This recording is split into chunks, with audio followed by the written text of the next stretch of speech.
موجود یو پښونی کې کم ځای کې چې قیامت تیر شو او لا تیریږي. دا شیر عالم خان صاحب تحصیل چیرمن موږ سره موجود دي.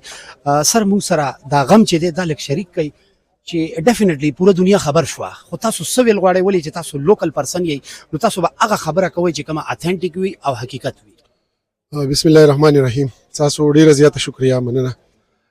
دا سیده چې د جمعې په سهار باندې تقریبا 9:30 بجې جی جی په دې علاقه باندې یو قیامت راغی او هغه مونږ خو به دا اورېدل د مولیانو صاحبانو نه چې دا قیامت به څنګه وي.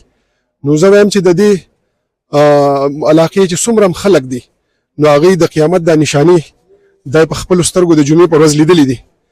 او زه به تاسو ته دا ووایم چې په دې علاقه باندې کوم یره کوم خوف و هراس دا مونږه په دې خپلو سترګو لیدلي دي یا مونږه دا ډیډ باډیز چې څومره دي دا مونږ راوباسلي دي.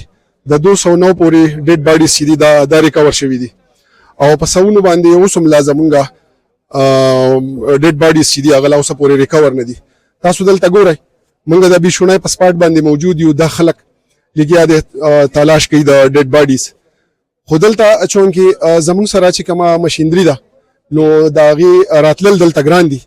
نو کوشش په موږ دا کوو ان شاء الله. زمونږ منسټر سی ان ډبلیو مو راغلی دی، زمونږ سهیل افریدي صاحب زمونږ سره دلته دی او زمونږ سی ام صاحب هم راځي. نو زمونږ چې نور منسټران دي نو هغه به ان شاء الله هغه به دلته به هغه ان شاء الله راځي او دا متاثره کم کلی چې دی دا به ګوري او څومره چې کېږي هغه تاسو سره سهیل افریدي صاحب خپلې خبرې شریکې کړې چې څومره هم پورې کېدی شي ان شاء الله. نو صوبایي حکومت مو خپلې هلې ځلې کوي او خلکو ته به امداد چې دی دا به ان شاء الله ورکوي.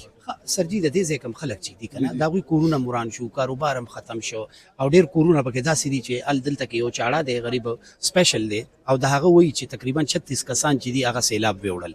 نو دلته تاسو ته دا فیلینګ شته چې دلته د خلکو ته د عوام ته د مالی مدد ارجنټ هم ضرورت شته؟ بالکل جی. تاسو ګورئ چې دلته د خلک او د کلی ډیر زیات متاثر دي. دا مونږ چې په کوم سپاټ ولاړ یو دا خوړ نه دی. دلته باقاعده دلته کورونه دلته آبادي او کوم فیملیانی او کوم کورونه چې په بهاو شوي دي او کوم خلک شهیدان شوي دي د هغې خو په خپل ځای خبره ده. خو دا نور تاسو ګورئ نو دا خلک هم دا د یو بل خپلوانو په دا کورونه ټول تقریبا چې دي نو دا متاثره دي او دوی ته د امداد هم ضرورت دی، دوی ته د خوراک هم ضرورت دی. خو زه به د څومره چې زمونږ دلته د خیبر پښتونخوا ټیمیز دي یا زمونږ سره امدادي کم ټیمان چې دي هغوی بر وخت دلته را رسېدلي دي. زمونږ سره د بونیر چې 6 والا ټیمیز دي هغه هم راغلي دي، مردان والم راغلي دي، رستم والم راغلي دي، ملکن والم راغلي دي. ټول ټیمیز او څومره چې سرکاري مشینري ده نو هغوی دلته راغلي دي او خپلې هلې ځلې کوي. 11-22 والا هغوی هم دلته لګیا دي په هر سپاټ باندې هغه لګیا دي خپلې هلې ځلې کوي. دا موږ جنن په یو سپاټ ولاړ یو چې دې ته بیشونی وي. خو که تاسو قادرنګر سایډ ته لاړئ نو هغه قادرنګر سایډ چې دی هغه هم دغه شان متاثره دی لکه څنګه چې دا دی.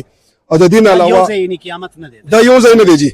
که تاسو قادرنګر سایډ ته لاړئ یا تاسو بهي سایډ ته لاړئ ګوکن چې دی هغه ډېر زیات متاثره دی. زمونږ د پیر بابا بازار چې دی هغې کې په سوونو دکانونه چې دي د کروڑاو د اربونو روپو نقصانات چې دي دا هلته د خلکو شوي دي. نو هغه ستاسو سره منسټر صاحب هغه خپلې خبرې شریکې کړې چې هغه د سی ام صاحب سره د دې میټینګ او خبرې شوي دي.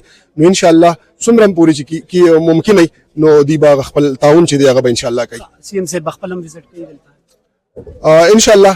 اوس لږه شیبه پس سی ام صاحب چې دی نو هغه به دلته دې سپاټ ته راځي او زمونږ چې دا کوم مشران دي نو دیم دا خبره کوي چې هغه به د سپاټ ته به لازمي راځي چکر به رالګي ان شاء الله. بس راځي منسټر صاحب هم فری شو هغوی هم ورو راځي خبرې اترې به هم کوو.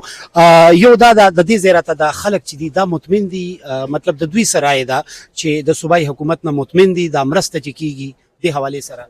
دا خلک خو که تاسو وګورئ که نن د غریبانان ذهني ته ورشاک دي. دوی د کم تن سره چې خبره کوي د چا 15 کسه د چا 6 کسه د چا 10 کسه د کور نه هغه تللی دي بلا شهیدان شوي دي او ډېر چې دي هغه د اوسه پورې میسنګ دي.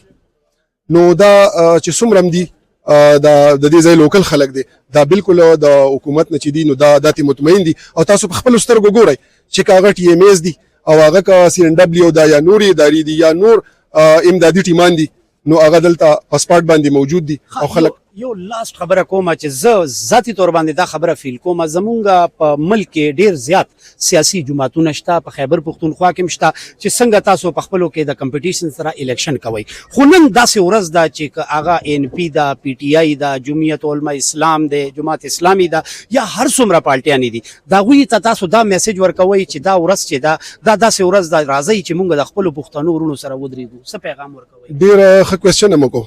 زه به تاسو ته دا ووایم چې سیاست په خپل ځای دی خو زه د ټول سیاسي ګوندونه چې څومره هم دلته دي هغه که جماعت اسلامي دی هغه که ان پي دی او که جمعیت دی که پیپلز پارټي ده که مسلم لیگ دی هر یو سیاسي ګوند چې دی نو زه د هغوی په حیثیت د چیرمین ډېره زیاته شکریا ادا کوم چې هغوی زموږ سره دلته دا څومره هم چې تاسو ګورئ نو په دې کې موږ دا نه دي کتلي چې زما تعلق د پی ټي آی سره دی د بل د جماعت اسلامي سره دی دا کار هر سړی د خدمت په جذبه باندې خپل ګڼلې دي او دا کار چې دی نو دې ته لاس ورچولی دي نو زه ډېره زیاته شکریا ادا کوم. یو بل خبره کوم هغه سم لا ودرېدل دلته کې سر دا څومره فلای تنظیمونه چې راغلي دي بیګا مونږ دلته کې یو بجه رالو خو مونږ آرمي والا دلته پرې نه ښودو چې هلته خطرات لا حق دي او ښی کړي دي خو ما سره یو کس دغه شانتې والنټیر نو هغې خبره کوله چې زه دا کوم ما ورته ویل چې دا فلای کار چې وي په دې جنت هم ګټلی شي او دوزخ هم ګټلی شي دا څومره فلای تنظیمونه دي او سپیشلی الخدمت فاونډیشن د الخدمت فاونډیشن د خدمت په شوبه کې زه ذاتي طور باندې فین یم ولې چې ما هم د دوی سره ډېر زیات کار کړی دی دوی ته څه ویل غواړئ؟ څومره چې ما خو تاسو ته وویلي چې څومره هم زمونږ دلته فلاحي تنظیمونه دي د هغوی که زه تاسو ته ووایم نو هغوی په خپل خپل ځای باندې ډېر لوی خدمت کړی دی هغه که الخدمت فاونډیشن دی هغه که نور زمونږ سره فلاحي تنظیمونه دي نو ما خو تاسو ته وویل چې دې ته یې نه دي کتلي خو بس د خدمت ته دې ته کار ویلی دی او لګیا دي د شپې او د ورځې لګیا دي او خدمت کوي نو زه د ټولو تنظیمونو د زړه د کومې شکریا یو جهان مننه سره خوشحاله اوسئ. السلام علیکم.